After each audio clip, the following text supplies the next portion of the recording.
1 week after giving her initial statement to the police, Isabella was called back in for additional questioning. "Thank you for your patience," the detective said as Isabella took a seat.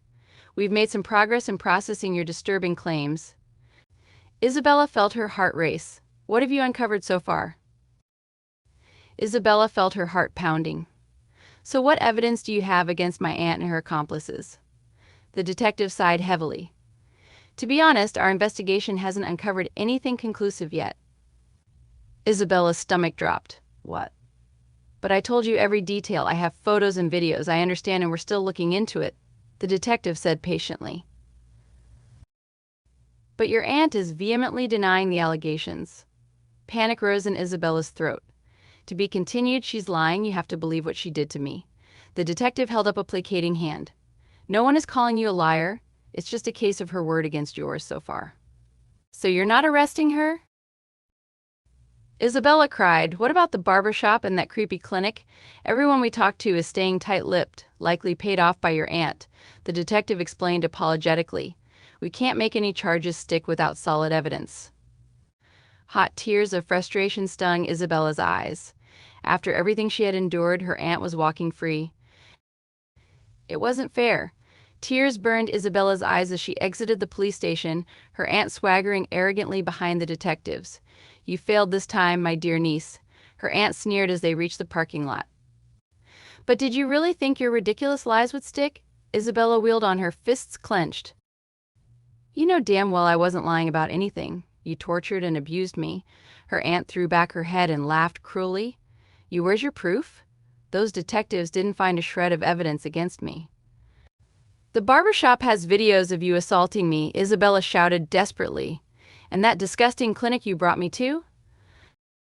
Smirking, her aunt replied, "Ah, yes, those places you claim I brought you. Too bad no one there seems to remember you existed." The realization hit Isabella like a truck. Her aunt had covered her tracks completely, likely through bribery and threats. "You're a monster," Isabella spat venomously. "Somehow I will make you pay for what you did." "Such big words," her aunt taunted with a cruel smile. "But I'd watch who you threaten, little girl. You have no proof I ever shaved that pretty head of yours." Humiliated, Isabella could only gape in stunned silence as her aunt turned and strode away, having won this round. But Isabella burned with rage at the injustice. She silently vowed that this war was far from over between them. Still fuming from her aunt's smug release, Isabella stormed into a nearby diner and slid into a booth. A friendly waiter soon approached. "Rough day?" he asked with a warm smile. Isabella sighed heavily. "You have no idea." She found herself unloading the entire twisted saga. Her aunt's forced makeovers, the barbershop assault, the illegal clinic, and now that monster's walking free because the cops didn't find proof.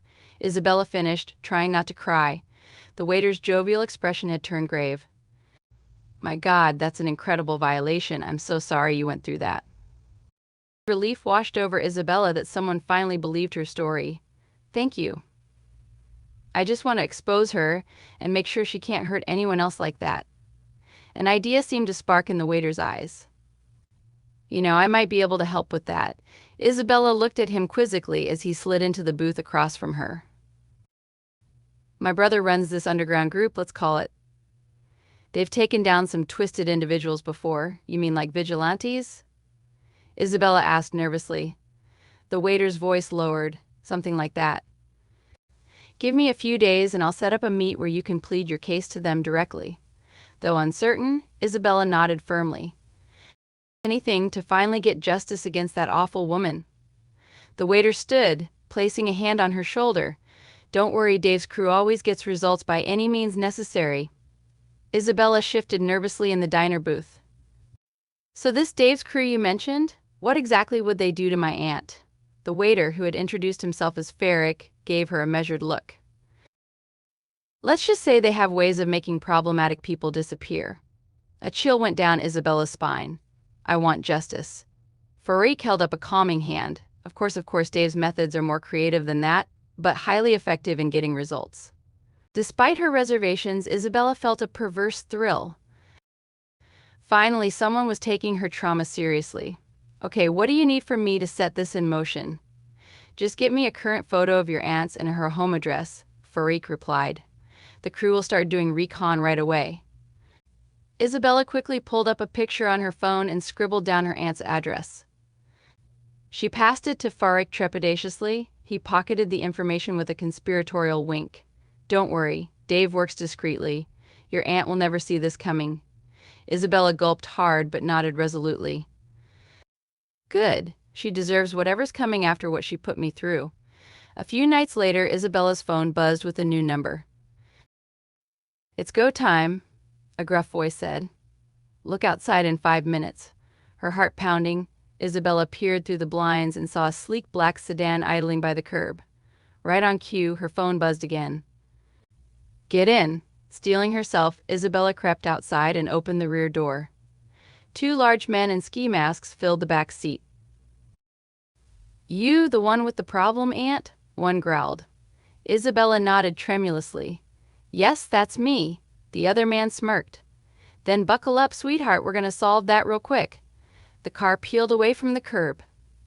After a few blocks, Isabella noticed her aunt strolling down the sidewalk ahead. There's our target, the first man said, hitting a button that made the rear windows ascend. You're about to get your revenge. Terror and excitement gripped Isabella as the sedan pulled up alongside her unsuspecting aunt. The rear door flew open. There's our target, the first man said, hitting a button that made the rear windows ascend. You're about to get your revenge. Terror and excitement gripped Isabella as the sedan pulled up alongside her unsuspecting aunt. The rear door flew open. What the? Her aunt cried as the 2 men leapt out. Evening, Ma-am, one snarled, seizing her in a vice grip. Your niece has a message for you. You, her aunt shrieked, recognizing Isabella in the car. You little brat, what have you done? Me, Isabella replied with a newfound edge in her voice. I'm just returning the favor, Auntie. The other man brandished a buzzing hair clipper menacingly. Time for a little makeover. Her aunt's eyes widened in horror as she was shoved into the car beside Isabella. The door slammed shut, trapping her with her no please. Her aunt shrieked, clawing desperately at the windows. Isabella, I'll do anything. Just let me go. Isabella remained silent, a cold satisfaction settling within her as she watched the fear contort her aunt's face. The tables had finally turned. The man with the clippers cackled. Sorry, lady, but your niece booked a full-service package. We aim to please. He flipped the switch, the buzzing filling the car as he began to shave her aunt's meticulously styled hair. Her screams of protest were drowned out by the relentless buzzing and the men's mocking laughter. The car raced through the city, taking them to a secluded warehouse on the outskirts. Inside, a dimly lit room awaited. Isabella watched with a detached curiosity as her aunt was strapped to a chair, her once elegant clothes replaced with a plain white gown. The clippers continued their work, leaving her completely bald.